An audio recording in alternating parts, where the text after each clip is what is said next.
राष्ट्रपति के विधेयक पे एक और अधिकार जो पॉकेट वीटो का है, जेबी वीटो जिसे हम कहते हैं।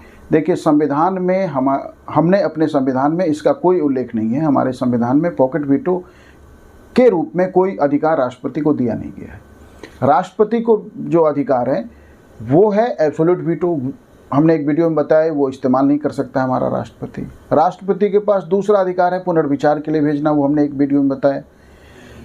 अब राष्ट्रपति अप्रूव नहीं करना चाहता, असेंट नहीं देना चाहता, और राष्ट्रपति वीटो कर नहीं सकते हैं।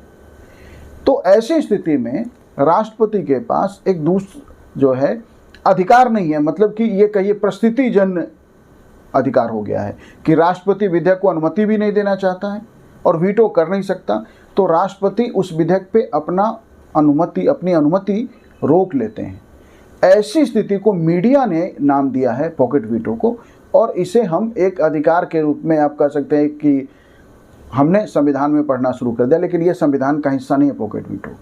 राष्ट्रपति विधेयक पे अपनी अनुमति रोक लेते हैं, डिसीजन अपनी पेंडिंग रखा हुआ है। तो जब तक वो डिसीजन पेंडिंग है तब तक के लिए वो विधेयक पॉकेट वीटो के रूप में कंसीडर किया जाता है कि राष्ट्रपति ने उसे पॉकेट वीटो किया। क्या हमारे किसी भी राष्ट्रपति ने आज तक इसका इस्तेमाल किया है? हाँ, किया है। हमारे राष्ट्रपति ज्ञानी जैल सिंह के पास एक पोस्ट ऑफिस बिल आया था। पोस्ट ऑफिस बिल में पोस्टल डिपार्टमेंट को यह अधिकार दिया गया था कि यदि उसे ऑब्जेक्शन है या लगता है कि राष्ट्र विरुद्ध कोई बात है या राष्ट्र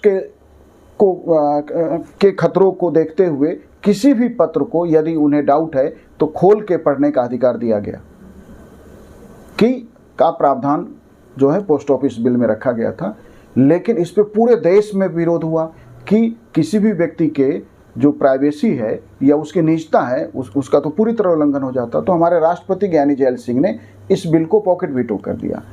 अगले राष्ट्रपति ने उस बिल को, क्योंकि पॉकेट वीटो जब राष्ट्रपति कोई बिल करता है तो कितने भी समय बीत जाए वो बिल लाइव बना रहता है, वो बिल शून्य नहीं होता। चाहे सरकार गिर जाए, चाहे लोकसभा भंग हो जाए, नए चुनाव हो जाए, नई सरकार बन जाए, अगले राष्ट्रपति ने उस बिल को पुनर्विचार के लिए वापस कर दिया।